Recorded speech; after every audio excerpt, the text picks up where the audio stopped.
good afternoon, good evening, good morning, wherever you are on this wonderful planet of ours.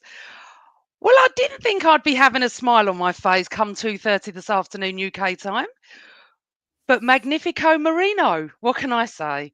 Anyway, first up, let me welcome my podcast brother, my co-host, my everything today. It's just us two, Christopher.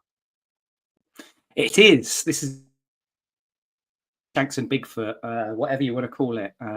Mikel Merino and Trossard for that last one, or Mikel Merino and Ethan and Nwaneri for the first goal. But I am. Do you know what?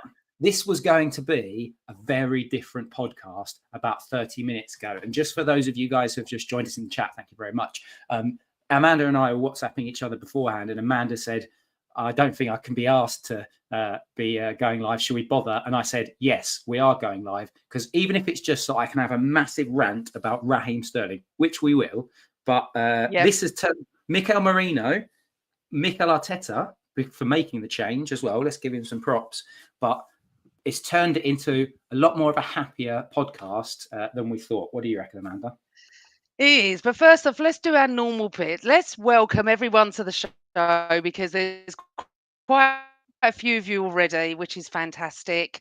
Good morning to everybody. I'm so pleased that people in Australia can watch us. You'll be going to bed very shortly, I would think. Everybody else, throw your questions in. We'll probably do it as we go along. Do you know what's so hard, Chris? Literally, 15 minutes ago, I was like, what the hell am I going to talk about with you? All we're going to do is rant. I can't find a positive. I can't see a positive.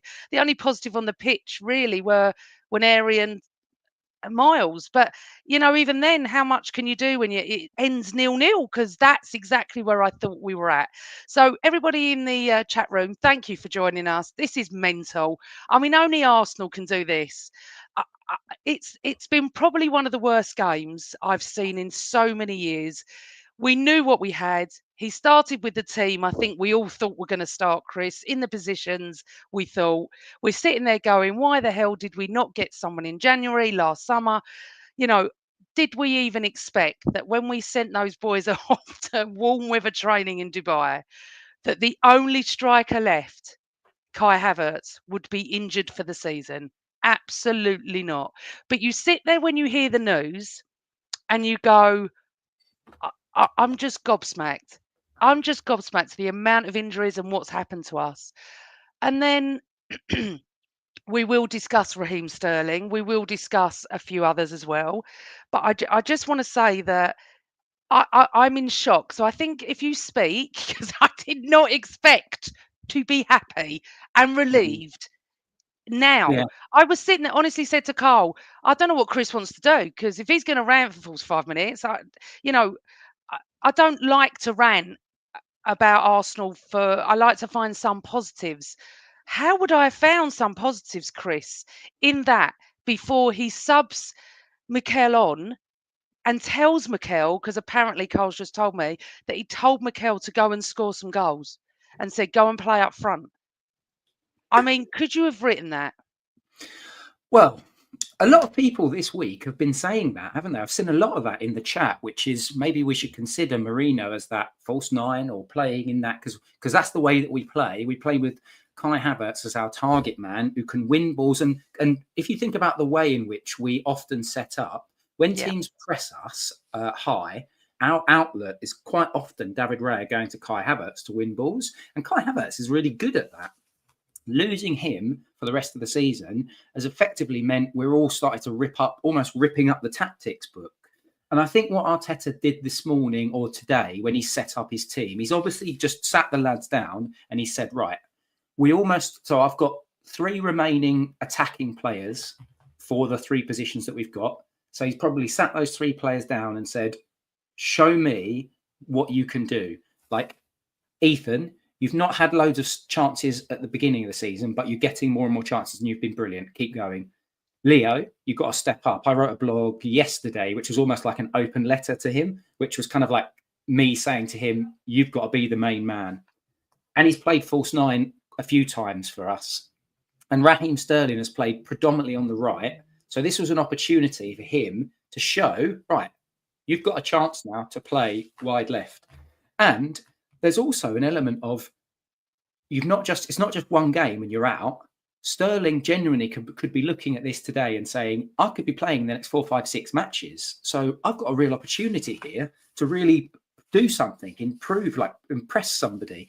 So I get why Arteta went with what he went with, but and I think a question. Let's kick it off by the first half, Amanda, because Well, should we go back a little bit, just to the week before? Because obviously we would normally start with what's happened this week. We didn't podcast after we stunk the place out at St James's. You know, I think we all went in a little bit more positive than we did after we'd lost 2-0 at home, because obviously we'd beaten City, we're on a high. We didn't turn up, we didn't do it, and we've moved on from that. Then they go off to Dubai, he gets injured. But in between that, you've got Everton hosting Liverpool.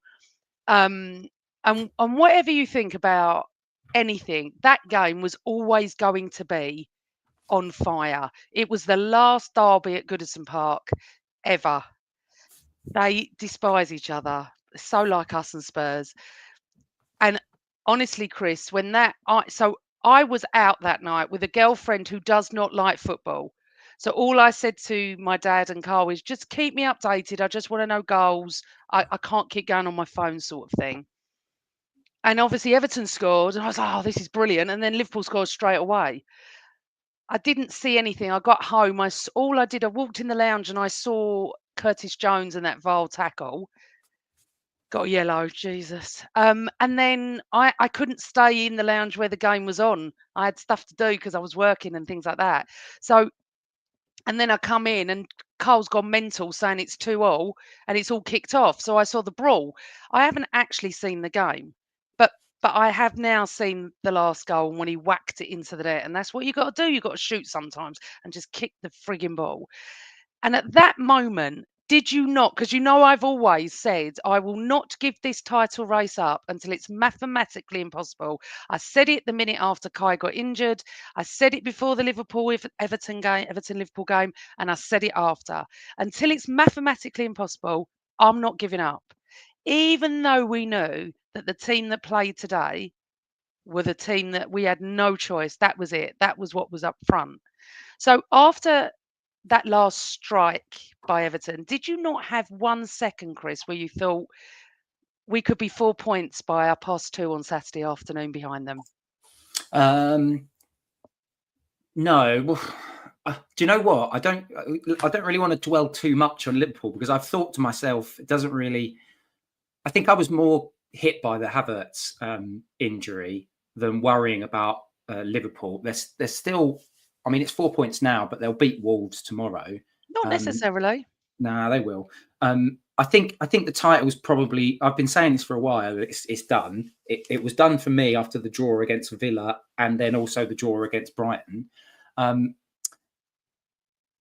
Going into today, I think it was more what we're just trying to do is not make it easy for them. In my head, it's let's just make sure they have to go right towards the end of the season, and that's what we've done today.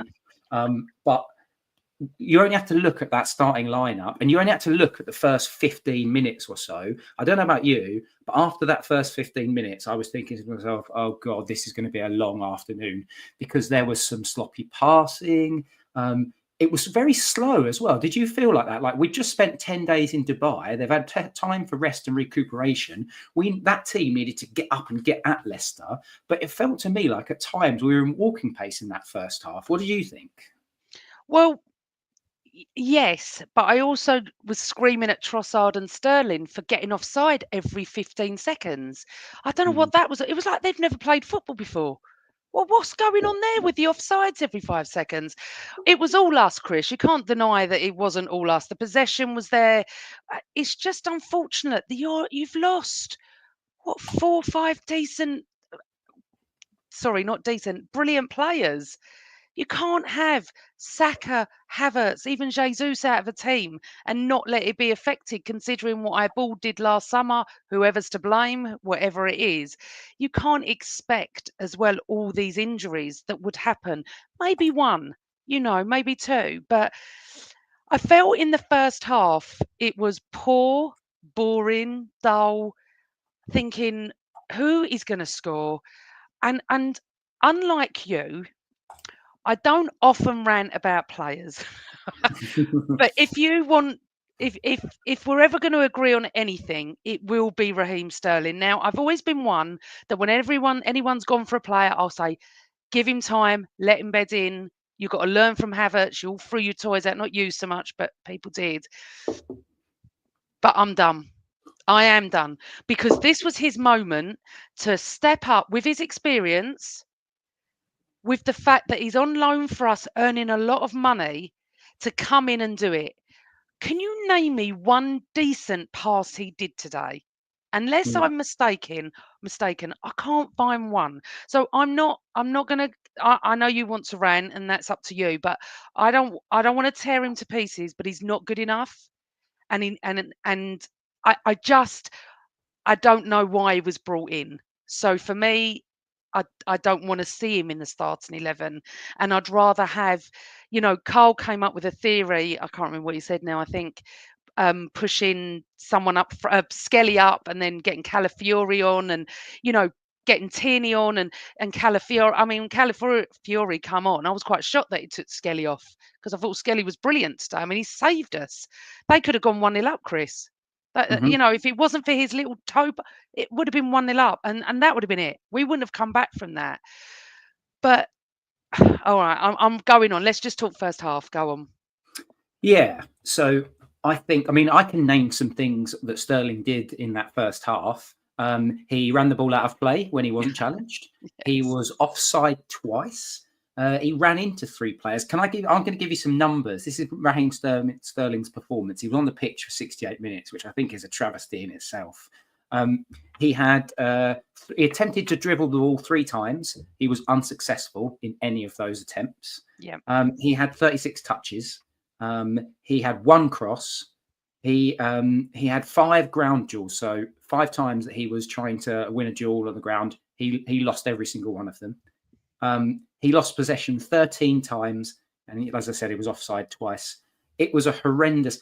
SofaScore has given him a 6.5. I think SofaScore feels sorry for him because for me it was a 2.5. It was a horrendous performance from a player that's completely washed. But we need to, I think, let's get what I want to do. And the reason why we're talking about this now, people in the chat, nearly 500 people who have joined I us, which is know. quite nice. So please like, subscribe, do all of that sort of stuff. And also check out Ruth Beck's Etsy page. Oh no, she's got her own site now, hasn't she? So Ruth Beck Art, I think it's ruthbeckart.com. But so I want to get the Sterling stuff out of the way because ultimately we won, and so I think we need to be finished stronger in the second half, like Arsenal did. But that first half was played at walking pace. There was a lot of misplaced passes as well, and just holding onto the ball a lot more than we normally do. And the thing that really surprised me is that there wasn't really an intensity. I don't know whether the team's confidence was impacted or not, but we had a lot of possession, but we only really had 1 big chance, which I think was a Trossard chance with Nwaneri hit the. Are you talking about first half or second or yeah, the the whole first game? half. Oh, right. I don't remember the first half because Carl said we had 1 shot on target and neither of us can remember Yeah. what it was. So if anyone can in the chat, because when they told us at halftime the stats, I was like, have we had a shot? I don't remember a shot. So Mm. someone in the chat will remember this. Yeah. It just wasn't clicking, was it? Like, I think Erdegaard in the first half, a couple of missed passes, Thomas Partey, a couple of missed passes. Leicester didn't really do anything. I think I've got an answer to your offside question, though. The reason why we were offside, I mean, there's some of it is just poor professionalism from the likes. Sterling's looking along the line on both occasions. You can't be offside as a professional footballer when you're facing the line. Like if you're running in behind and you've made your run and someone's put the ball in behind and you're just a fraction off, you can say, all right, that's just a timing thing. But Sterling was not doing that at all. And so really it was unacceptable. But the way that Leicester play, they play in terms of their average distance between the goalkeeper and where their defensive action has, because I was looking at the stats today, is the highest in the league. So they do actually play a little bit higher up, which means you're going to get a few more offsides. But this is a Leicester side as well that have got the second worst or second lowest number of shots and shots on target in the entire league. And Yeah. we made them look good today. And they've also got the second worst defence. They looked defensively solid in the first half, and they created a couple of chances, not least that one right towards the end where Ndidi has headed the ball wide. So it did feel like Arsenal breathing life into useless teams since 1886, didn't it? Yeah, I mean, it, I don't know what to say because my whole brain was, negative and, Liverpool probably will beat Wolves tomorrow and they'll be like, what, 10 points clear, whatever it was, what would have been. 7. Uh, No, but Oh, they you would mean have. as if we'd have lost today? If it'd have just stayed or 9 points clear, if we'd have got a point today. So I didn't have any time. I wish I had half an hour to calm down and just gather my thoughts. We literally full-time whistle and we're on. So I'm gonna have to excuse me today because I'm all over the place. Um, I felt like he did. I mean, look, you can say it now. Wonderful Arteta bringing the subs on when he did. But I thought he should have brought them on a little bit earlier, and I did not predict that. I don't think any Arsenal fans would have. But I just felt first half was they didn't believe they could score, Chris. I don't think we believed after about 35 minutes they could score. And it was every place was mispassed. Rice was Party. They weren't great in their passing. Mm.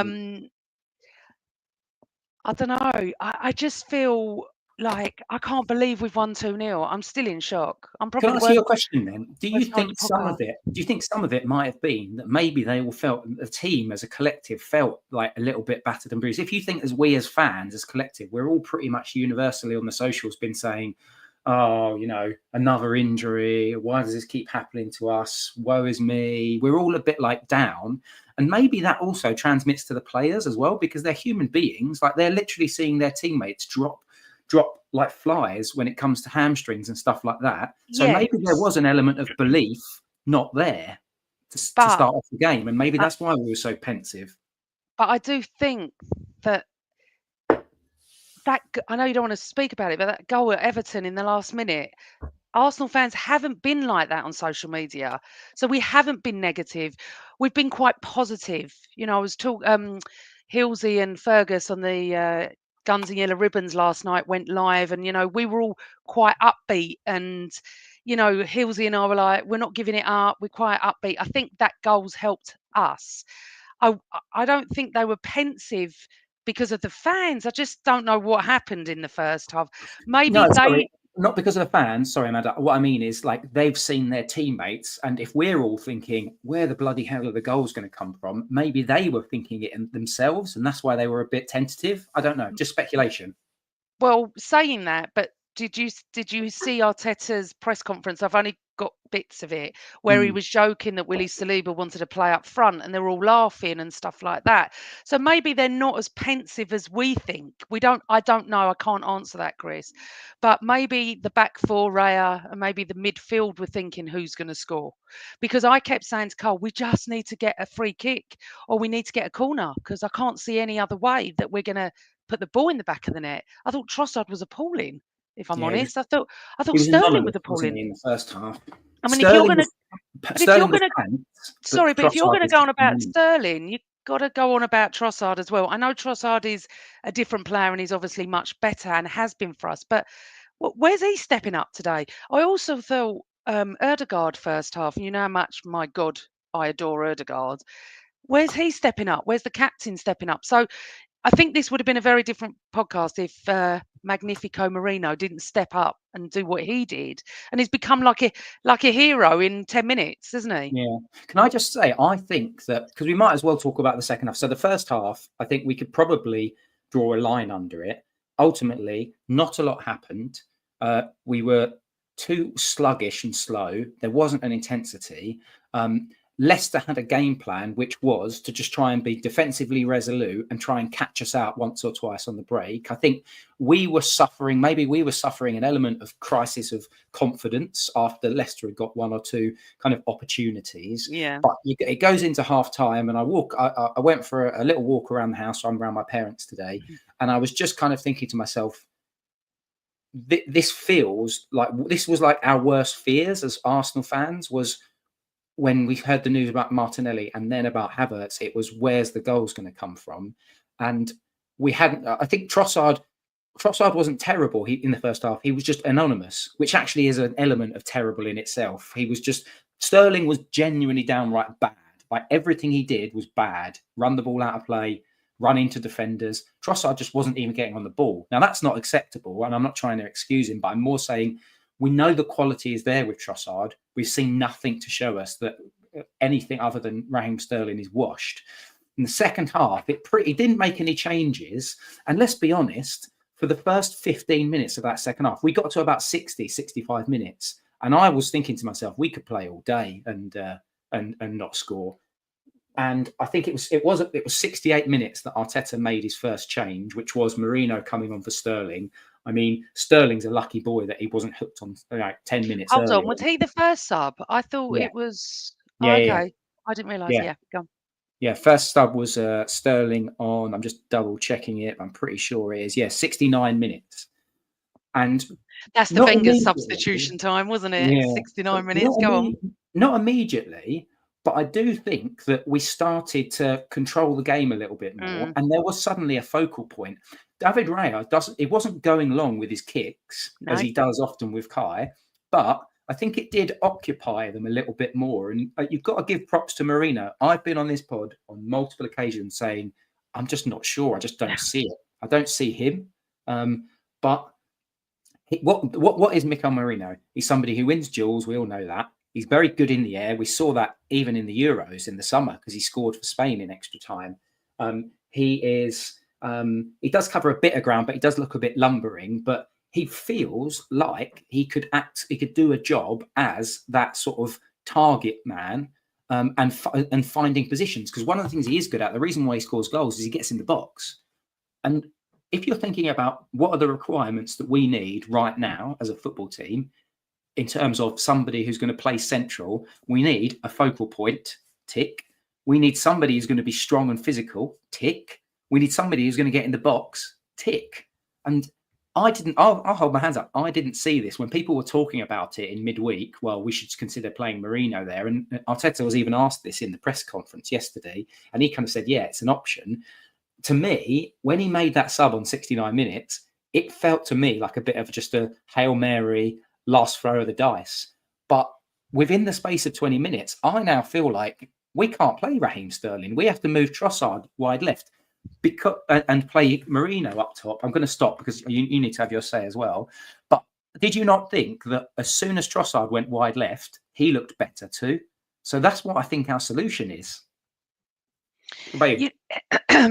You always know when a player is going to make an impact, don't you? And to be fair, I wouldn't have sat here and said, oh, I knew Merino was going to make an impact. Absolutely not. Didn't even think about it. I was what Phil's saying. I thought this was 0-0 written all over it. But what I will say is I stood for Merino on this podcast and said to you all, and I'll say it again, you've got to give players time to bed in, chance, whatever. Merino never looked terrible to me, but he just never looked like a superstar as what we wanted or needed. However, he is now, and Cole was saying to me that when him and James Johnston was on the show, because I always thought he was a midfielder, like a defensive midfielder. I didn't realise that he could go in the box and do what he did today.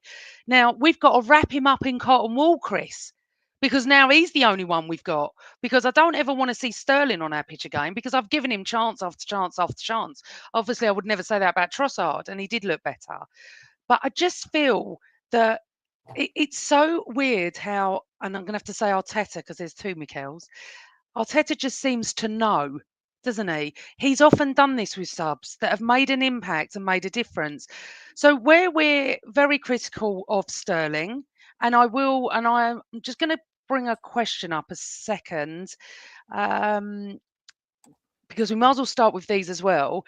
Carl said, Kim Kallstrom had a broken back when we signed him on loan, but I rate Raheem Sterling as a worse loan signing than that.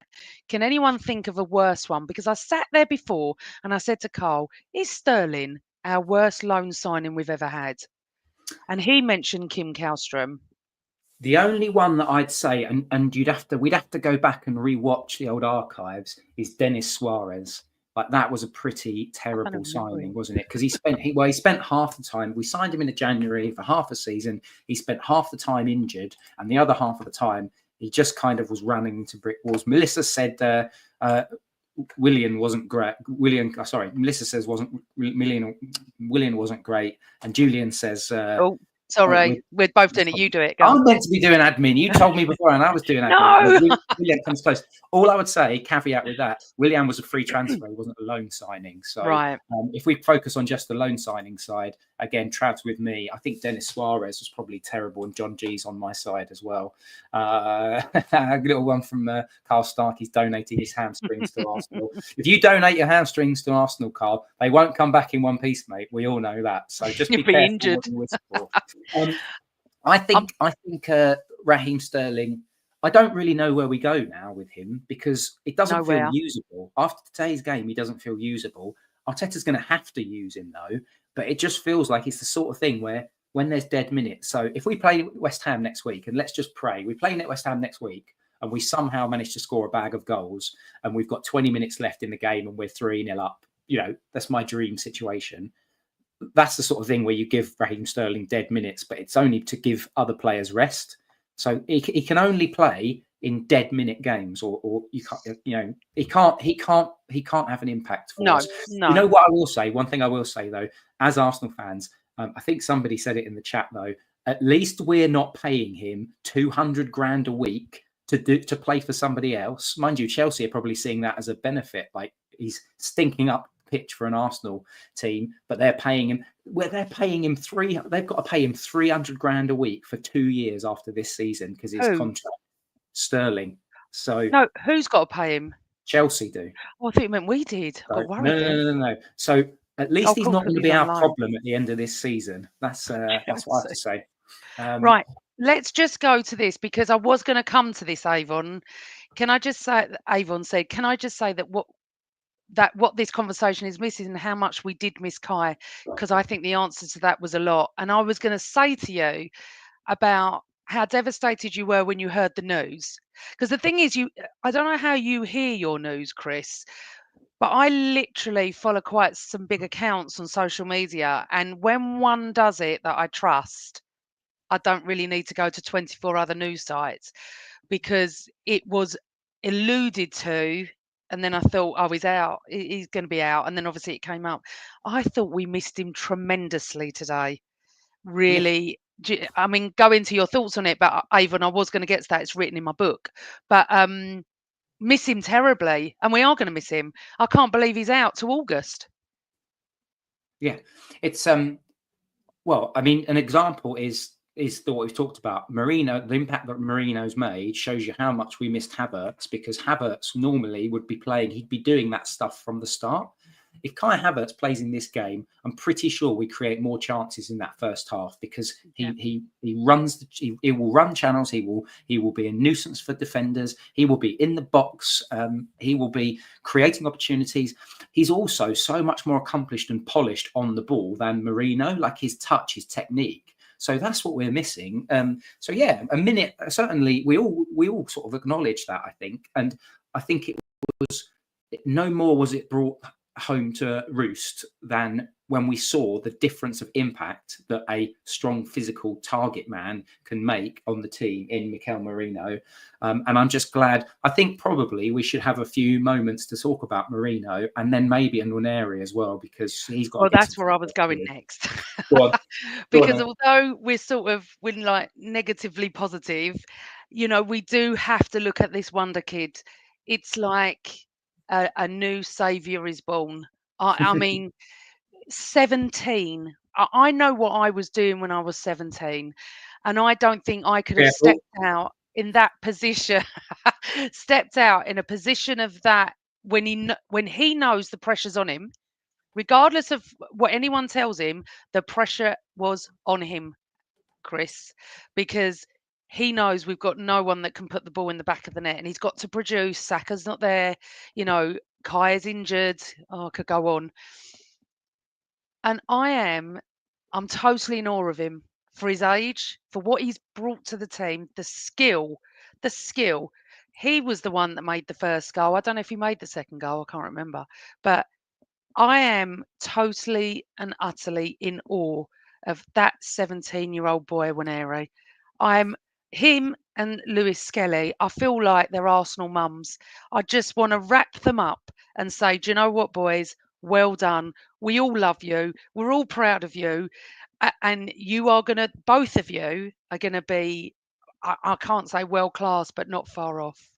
Yeah, absolutely. So in that first half, most of the commentary that I read on Blue Sky was people saying Nwaneri is the only bright spark that we've got. SofaScore gave him an 8.8, which was by far and away the best out of any of the other players on that entire pitch. TNT Sports gave him man of the match, absolutely rightly, because he was the creative outlook. His touch as well is quite phenomenal. Like there were some instances where the balls were pinged to him and it just sticks to him like glue. And that is so difficult for defenders because, you know, if in the Premier League, if you give a defender, any type of defender, these are elite footballers. They've got to the top of the footballing pyramid. So, you know, if you give them any inch, they will snap at your ankles. They will snap at you quickly. But because of his control is so short, they have to drop off a yard, and that enables him to find a pass or to dribble. I mean, his dribbling is really one of his superpowers. Like the ball sticks to his feet, and I saw 2 or 3 instances in the first half and the second half where he was in very tight, controlled spaces. One was in our own half, and he just wriggled out of it right by the touchline. He wriggled out of it and then just released it to Ødegaard. And you just see things like that, and you think your kind of football intelligence, your football IQ is absolutely through the roof. And there was something that he did in the first half too. Like he was cutting inside 2 or 3 times, and he put a couple of good balls in. And then there was one bit, I think they picked it up in commentary. There was one bit where he looked like he was going to do the same again, but instead he just went down the line, he drove and then cut the ball in, and it went out for a corner.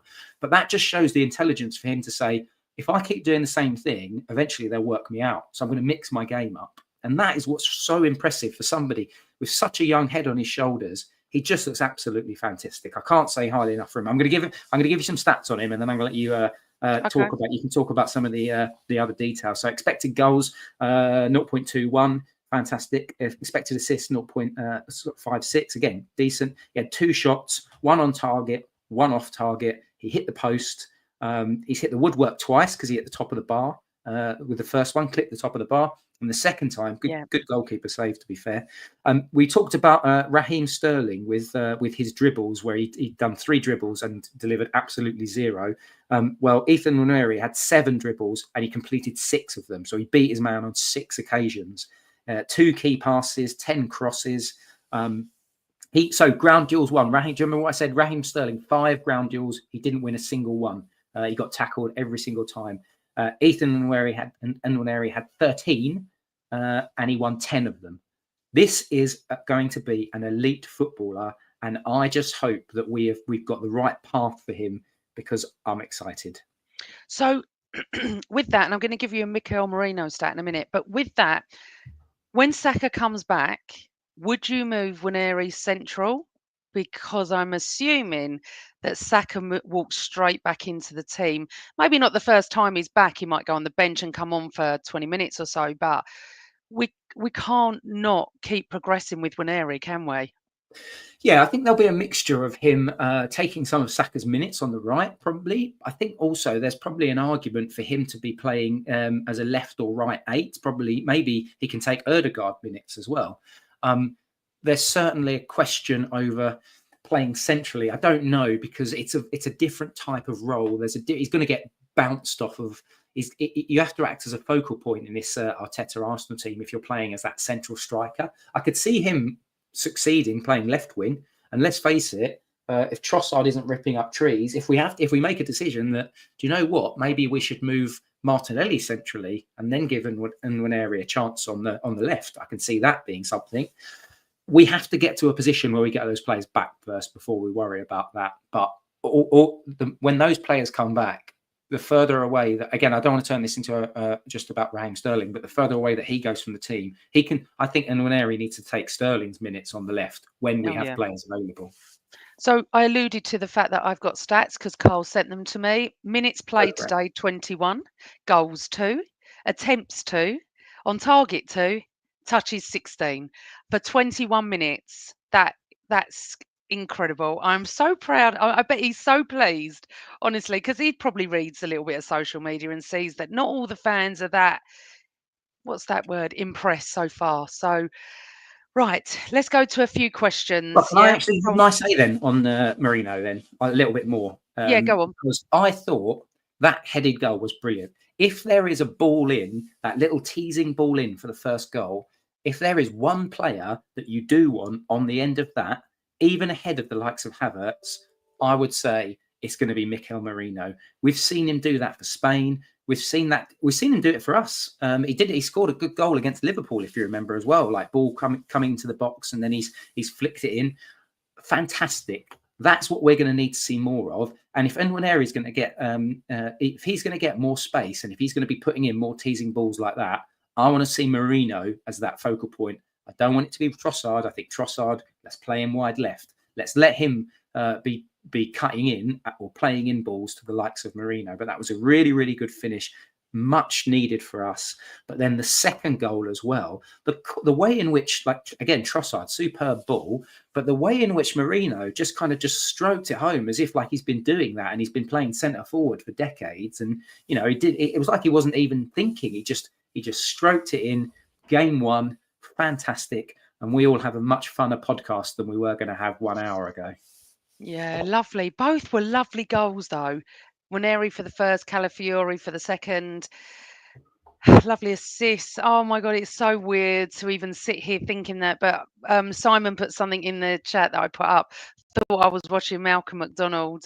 Now for the old ones, we'll know who he is. I remember watching him. He was probably the start of my football career watching at Arsenal. Um, Big lump of an attacker when he saw. But we need it. So I'm going to ask you a quick question, and then we'll go into the questions. We've got West Ham 3 o'clock next Saturday at the Emirates.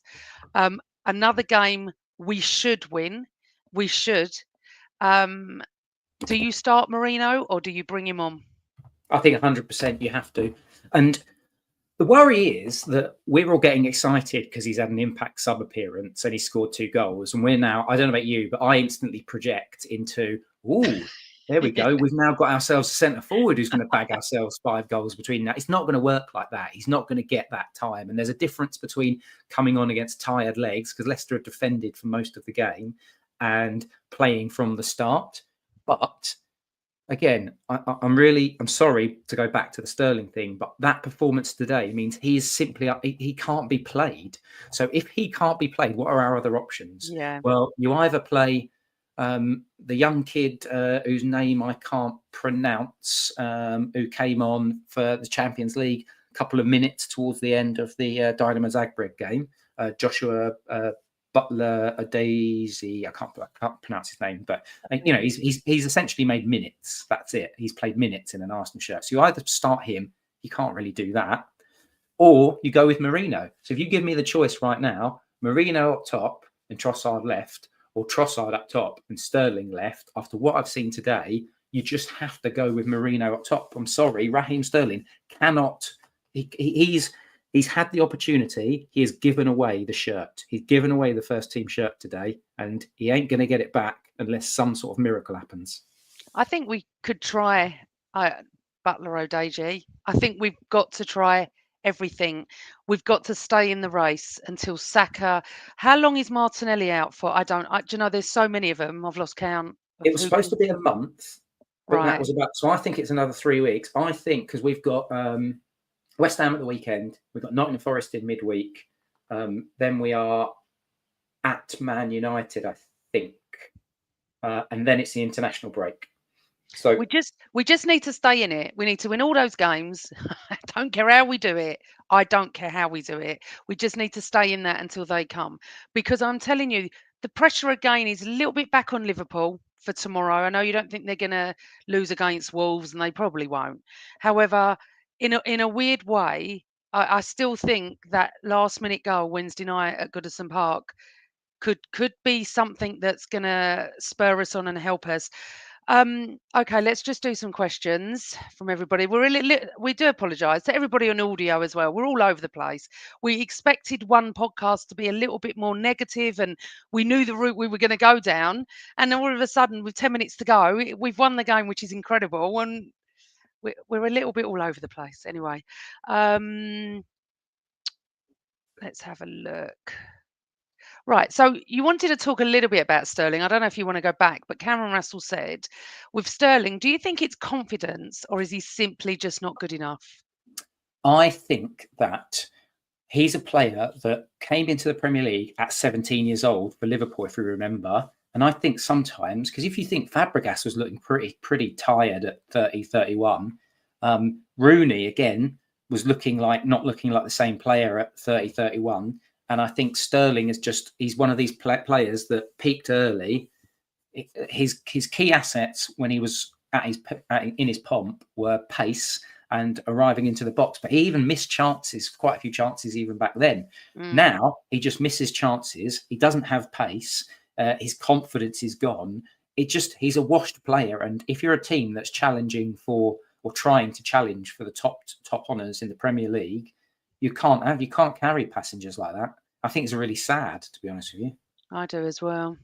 Phil Mack has said Carlos Vela is available on a free. Would you? No, would you? I would. Really? Yes, I would. The Because man's like 34 years old. Christopher, we're desperate. We are desperate, and he loves Arsenal. So can he be any worse than Raheem Sterling?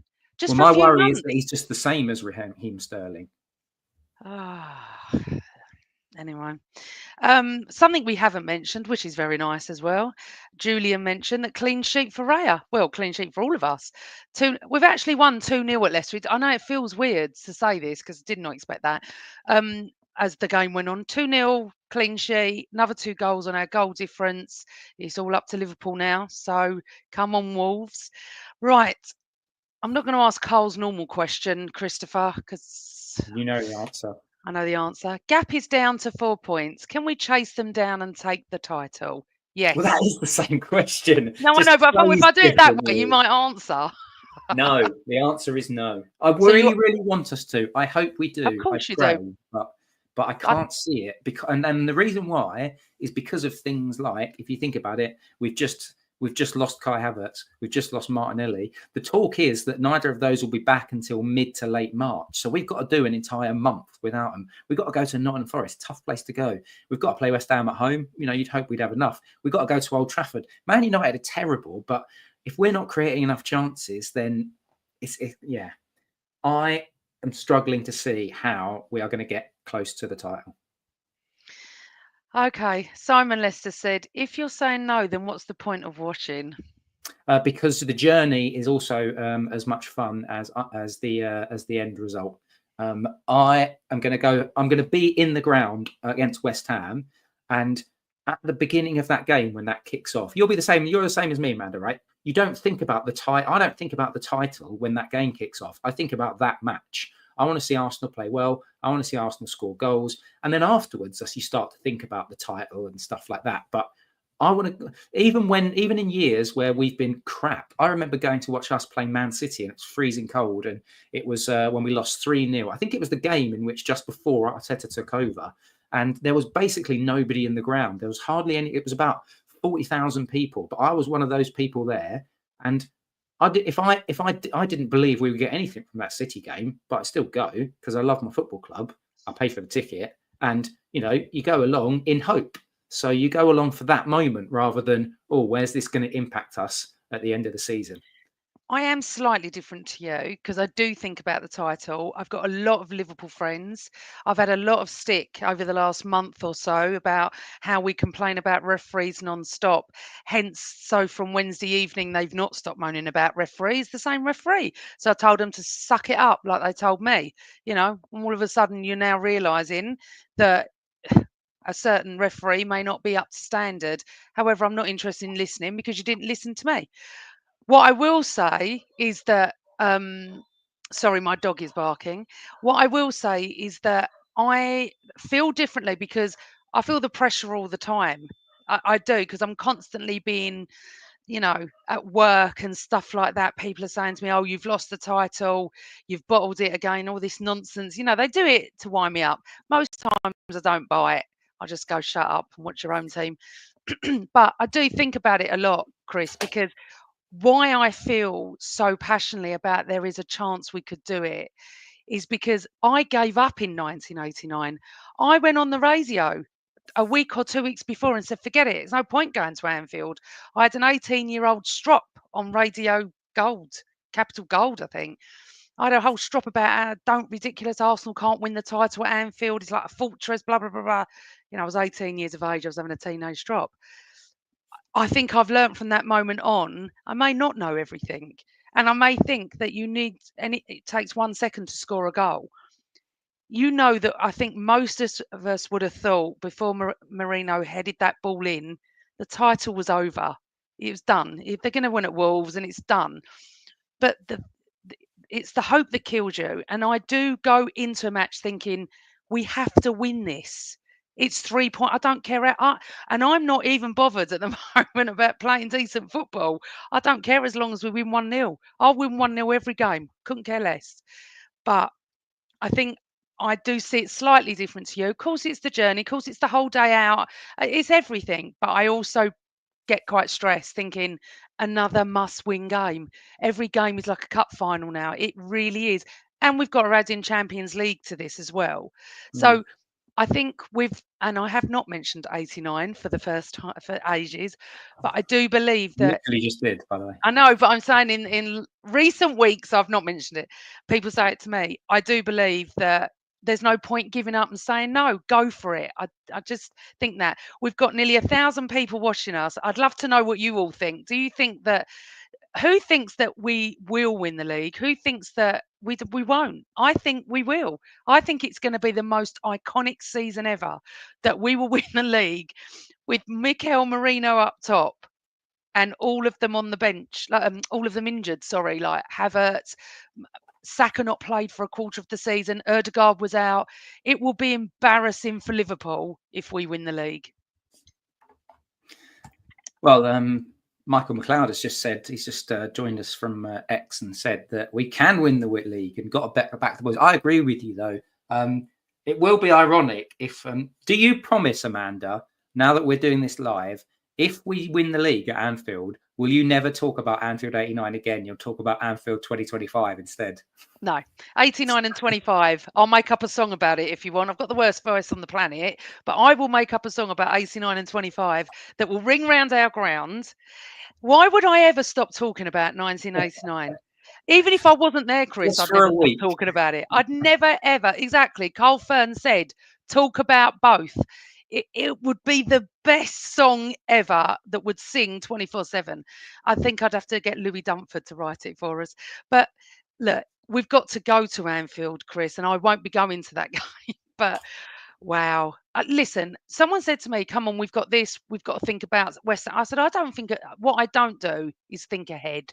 Now I think about West Ham, nothing else. I actually will be thinking about Liverpool Wolves and watching that as well. But I just think, why would I ever stop talking about the best night in our history? But you know what? What game can we see in the next 3 months that could be the next best game in our history? What night could we win it? And I think we have to believe like that, Chris, because I'm with Simon. What is the point? What is the point? It would be the funniest banter ever. I swear. I think I could give up going to football if we won the league this season. I don't think Liverpool could come back from it. I've got a lot of Liverpool mates on Twitter and social media and outside of social media. They're a little bit worried, Chris. They're a tiny bit worried. They're like, yeah, you'll beat Leicester. We'll probably beat Wolves. You know what? It'll be a bit of a race, but I can't see you doing it. You haven't got any forwards.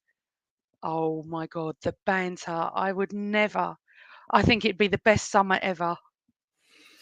I think we should probably end it on that high. Any final questions? Because that's a nice way to end today's pod, isn't it? People want me to sing in the chat room. You really, really don't. No, because the 2 questions I've got left are quite negative, and we don't want to wing on to negative. Let's be positive. Let's just be positive. What a nice way to end this podcast, given that hour and a half ago, we were WhatsApping each other. If you've only joined us halfway through, Amanda and I were WhatsApping each other in the second half, and we were talking.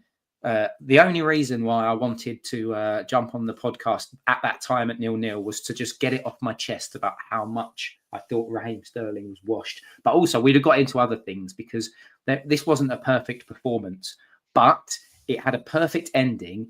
And what a wonderful sort of hero to come from nowhere in a player that I've not been convinced with. Like he's let him have his flowers today because he's done an absolutely the day after Valentine's Day. Let's have Mikel Merino having his flowers. He's my Valentine. So thank you to everybody that's tuned in. As I said, nearly 1,000 of you. I did not expect to be laughing. As Chris said, I didn't even want to do the podcast. We were going to rant, but I did say to you, Chris, we would win this. I'm just convinced we will, and I think we'll beat West Ham. And I think we're gonna worry Liverpool a little bit. They could win 5-0 tomorrow. But we're still on their tails. Okay, we're still on their tails. So, everyone, go and enjoy the rest of your Saturday. Go to sleep if you're in Australia. Good morning if you're in America. Thank you for all joining us. Please hit subscribe, like. I try and get this podcast out everywhere, advertising all socials, but sometimes people still say, I didn't even know you did a podcast. So please subscribe. I know it's so weird. I feel like I advertise it everywhere. Enjoy. Come on, the Foxes. That's all we can say. And thank you for joining us. Christopher, have a wonderful, wonderful Saturday. Enjoy with your parents as well. I'm off just to have a bit of a relax because it's just gone a bit mental the last couple of hours. And remember, Gooners, remember, always Arsenal. See you later.